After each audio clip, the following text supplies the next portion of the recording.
जैसे बाप ने अपनी औलाद को बड़ी अहम बात कहनी हो तो उन्हें अच्छे तरीके से पास बिठा के उन्हें उस बात की अहमियत पे जोर दिलाया जाता है कि भाई मैं तुमसे जो बात कहने वाला हूँ, तुम्हें जो बात बताने वाला हूँ, ये बात भूल ना जाना, ये सबक भूल ना जाना, ये बात तुम्हारे लिए बड़ी अहम है, हम सब के लिए बड़ी अहम है।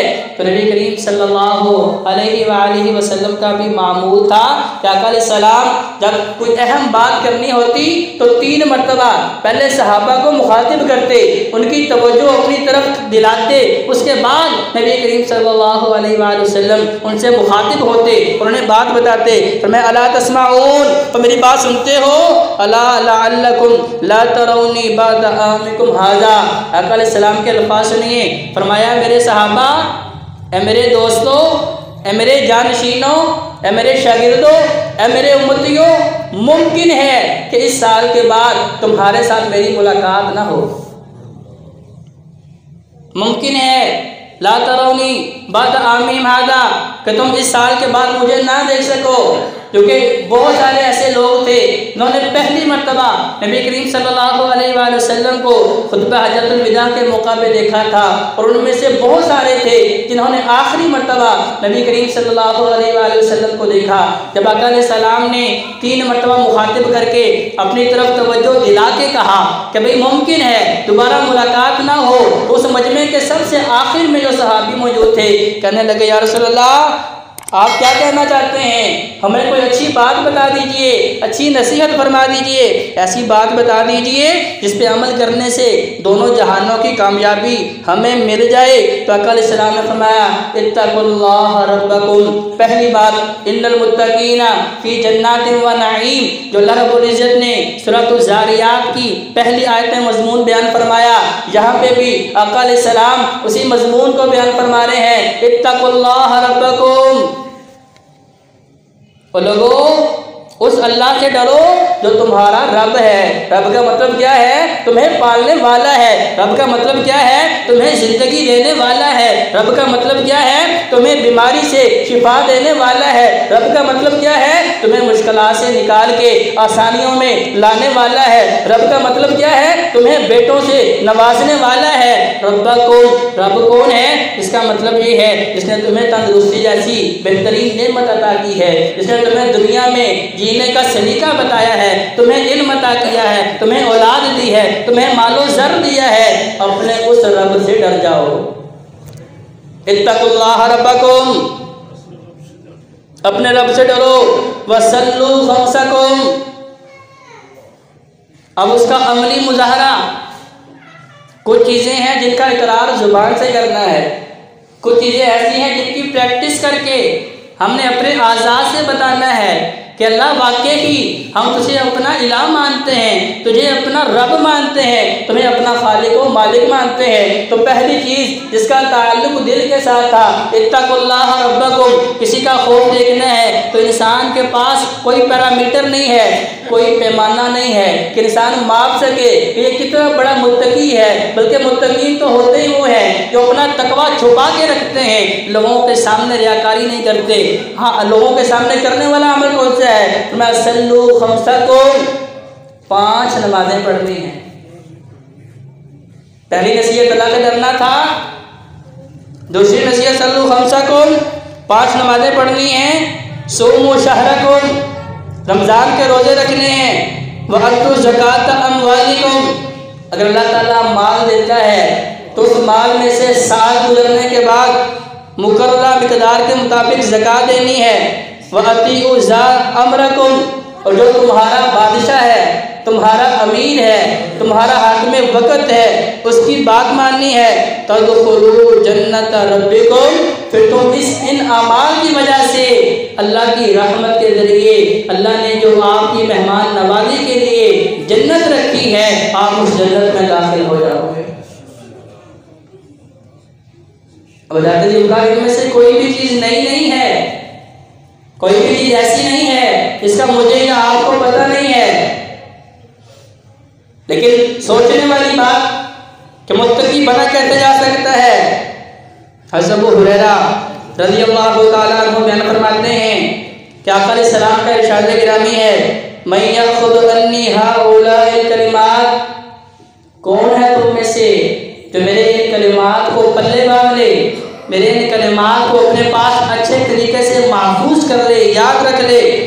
या कोई ऐसा बंदा जो आगे लोगों को बता दे ताकि लोग ही अमल कर लें, क्योंकि नबी अलैहिस्सलाम का मकसद ये नहीं था कि दुनिया वालों को इल्म वाला बना दें, बल्कि नबी अलैहिस्सलाम का मकसद ये था दुनिया को अमल वाला बना दें। आज हमारी दौड़ और है, हमारी तरजीहात और हैं।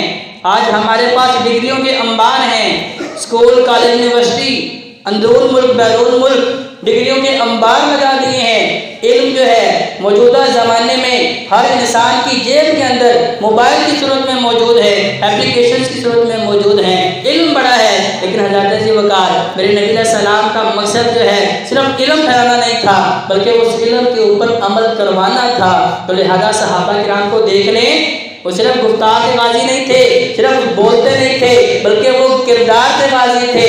उनकी ज़ुबानों पे जो होता था वो अमली एतबार से करके दिखाते थे। अगर कोई बंदा नया इस्लाम कबूल करता और आके कहता कि भी मैं इस्लाम सीखना चाहता हूँ, मुझे बताओ इस्लाम क्या है, मुझे बताओ ईमान क्या है, वो ये नहीं कहते बस कुरान पकड़ लो, ये नहीं कहते कि फलां सहाबी के पास हदीसें लिखी हुई मौजूद हैं, वो पढ़ लो तुम्हें इस्लाम ईमान का पता चल जाएगा, बल्कि वो कहते कूनू मिसलाना, हमारे साथ रहो, इस्लाम देखना है हमारे अंदर से मिलेगा, ईमान देखना है हमारे अंदर से मिलेगा।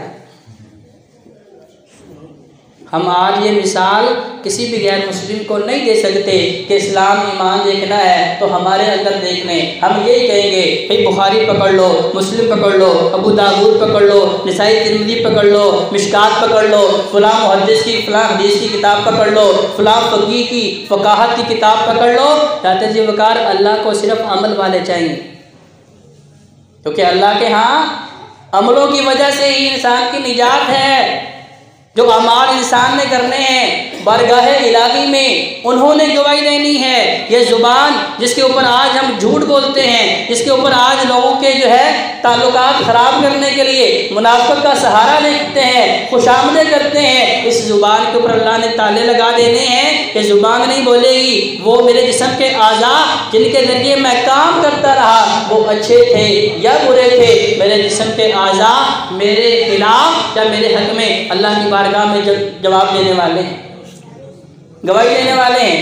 बकर साहब ने फरमाया कौन है तो मेरी इस बात के ऊपर अमल करे या किसी ऐसे बंदे को बता दे जो मेरी इन बातों के ऊपर अमल करे। हज़रत अबू हुरैरा रज़ियल्लाहु तआला अन्हु फरमाते हैं या रसूल अल्लाह मैं हाजिर हूँ। आका इस्लाम ने वैसे भी मेरा हाथ पकड़ा हुआ था तो आका इस्लाम ने फरमाया इत्तक़िल महारिमा तकुन अअबुदुन नास, अगर आप चाहते हैं आप लोगों में से सबसे ज़्यादा इबादत गुजार बन जाएं। आज अगर अल्लाह की तौफीक से हम 2-4 नमाज़ें पढ़ लें तो पूरे गांव के ऊपर रोब डालते हैं कि मुझे ऐसा नमाजी कोई नहीं है।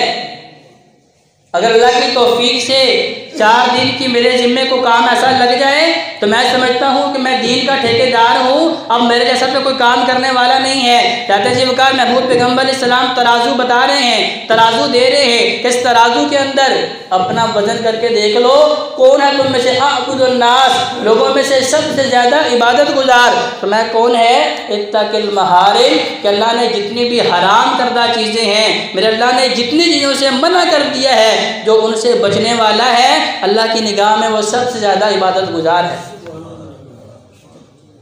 इत्तक़िल महारिम, वो तमाम मनहियात जो अल्लाह रब्बुल इज़्ज़त ने कुरान की सूरत में या महबूब पैगम्बर अलैहिस्सलाम के फरमान की सूरत में बता दी कि इन चीज़ों के करीब नहीं जाना, इन्हें आपने इस्तेमाल नहीं करना, ये चीज़ें आपके लिए हराम कर दी गई हैं। इत्तक़िल महारिमा, जो बंदा उन हराम करना चीज़ों से बचता है मैं तकुन अअबुदुन नास, वो लोगों में सबसे ज़्यादा इबादत गुजार होगा। वर्द बिमा कसम अल्लाहु लका तकुन अग़नन नास, और अगर आप चाहते हैं कि आप लोगों में से सबसे ज़्यादा अमीर हों, अमीरी 2 तरह की है, एक अमीरी है माल की, एक अमीरी है दिल की। ऐसे बंदे दुनिया के अंदर मौजूद हैं, मरने के बाद पता चलता है तो उनके अकाउंट में से लाखों अरबों खरबों रुपए निकले हैं, लेकिन उन्हें कभी तौफीक नहीं थी कि एक दमड़ी भी अपनी ज़ात के ऊपर लगा दें या अपने अहल औयाल के ऊपर लगा दें या अल्लाह की राह में खर्च कर दें। तो मेरे अल्लाह के नज़दीक ये अमीरी नहीं है। अल्लाह के यहाँ अमीरी क्या है कि इंसान दिल का गनी हो, दिल का अमीर हो। और मैं लोगों में सबसे बड़ा गनी कौन है? जो अल्लाह की तकसीम के ऊपर राज़ी हो जाता है,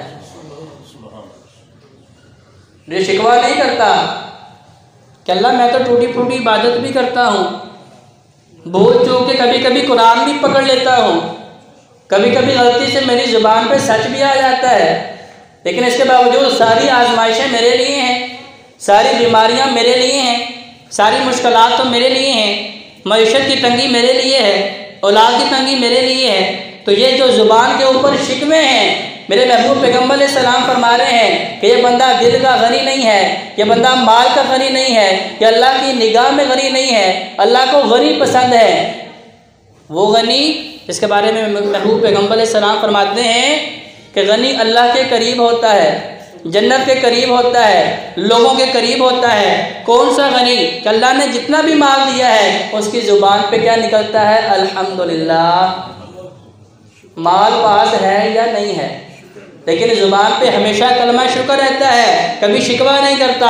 तो महबूब पैगम्बर अलैहिस्सलाम फरमा रहे हैं कि लोगों, अगर आप अल्लाह की निगाह में गनी बनना चाहते हैं, अल्लाह का कुर्ब इस गिना के जरिए हासिल करना चाहते हैं, यही गनी जन्नत के करीब होते हैं, लोगों के भी करीब होते हैं, फिर आपको अल्लाह की तकसीर के ऊपर खुश होना है।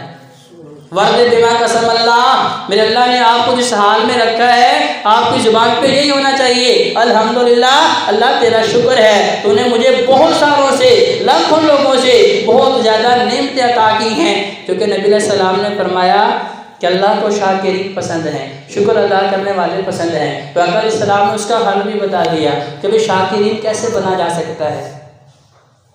उन्जुरू इला मन हुआ अस्फला मिनकुम, अपने स्टेटस से नीचे देखें, अपने से कमतर लोगों को देखें, फिर आपको पता चलेगा कि अल्लाह रब्बुल इज़्ज़त ने आपको जितनी नेमतें दी हैं, अल्लाह ने आपको दुनियावी जितनी सहूलतें दी हैं, उससे कितने लाखों लोग महरूम हैं। जब आप अपने से नीचे वालों को देखेंगे फिर बेख्तियार ज़ुबान से निकलेगा सुबहान अल्लाह, अल्हम्दुलिल्लाह, अल्लाहु अकबर, फिर अल्लाह की तस्बीहात ज़ुबान पे होंगी।